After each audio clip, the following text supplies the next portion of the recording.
بسم اللہ الرحمن الرحیم۔ نہج البلاغہ کا مکتوب نمبر 18۔ حضرت امیر کائنات نے بصرہ کے والی عبداللہ ابن عباس کے نام خط تحریر فرمایا۔ امام علیہ السلام فرماتے ہیں، تمہیں معلوم ہونا چاہیے کہ بصرہ وہ جگہ ہے جہاں شیطان اترتا ہے اور فتنے سر اٹھاتے ہیں۔ یہاں کے باشندوں کو حسن سلوک سے خوش رکھو، ان کے دلوں سے خوف کی گرہیں کھول دو۔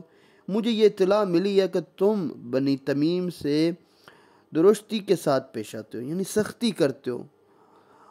بنی تمیم تو وہ ہیں جب بھی ان کا کوئی ستارہ ڈوبتا ہے تو اس کی جگہ دوسرا ابھر آتا ہے، اور جاہلیت اور اسلام میں کوئی ان سے جنگ جوئی میں بڑھ نہیں سکتا تھا۔ پھر انہیں ہم سے قرابت کا لگاؤ ہوا، عزیزداری کا تعلق بھی ہے۔ اگر ہم اس کا خیال رکھیں گے تو اجر پائیں گے، اور اس کا لحاظ نہ کریں گے تو گناہ گار ہوں گے۔ دیکھو ابن عباس، خدا تم پر رحمت کرے، رعیت کے بارے میں تمہارے ہاتھ اور بازو سے جو اچھائی اور برائی ہونے والی ہو اس میں جلد بازی نہ کیا کرو، کیونکہ ہم دونوں اسی ذمہ داری میں برابر کے شریک ہیں۔ تمہیں اس حسن ظن کے مطابق ثابت ہو جانا چاہیے کہ جو مجھے تمہارے ساتھ ہے، اور تمہارے بارے میں میری رائے غلط ثابت نہ ہونی چاہیے۔ والسلام۔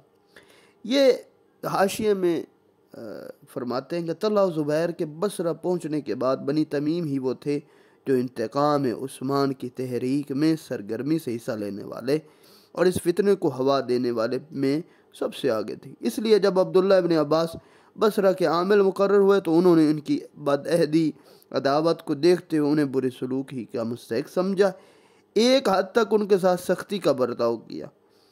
پھر کچھ لوگ امیر المومنین کے مخلص شیعہ بھی تھے، انہوں نے جب ابن عباس کا اپنے قبیلے کے ساتھ یہ رویہ دیکھا تو اپنے ایک غلام کے ہاتھ ایک خط تحریر کیا، حضرت کو شکایت کی کہ ابن عباس ہمارے ساتھ یہ روش کر رہا ہے، تو امیر المومنین نے اس کے جواب میں یہ تحریر فرمایا، اور یہی عبداللہ ابن عباس کے نام ایک خط تحریر ہوا جس میں عبداللہ ابن عباس کہا کرتے تھے کہ جتنا فائدہ میں نے اس کلام سے حاصل کیا ہے کسی کے کلام سے اتنا حاصل نہیں کیا۔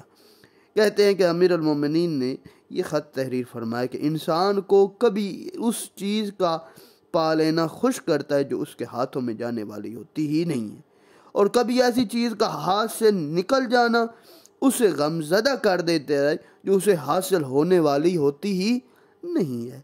یہ خوشی اور غم بیکار ہیں، تمہاری خوشی صرف آخرت کی حاصل کی ہوئی چیزوں پر ہونا چاہیے، اس میں سے کوئی چیز جاتی رہے اس پر غم ہونا چاہیے۔ جو چیز دنیا سے پالو اس پر بے قرار ہو کر افسوس کرنے نہ لگو، بلکہ تمہیں موت کے پیش آنے والے حالات کی طرف اپنی توجہ موڑنا چاہیے۔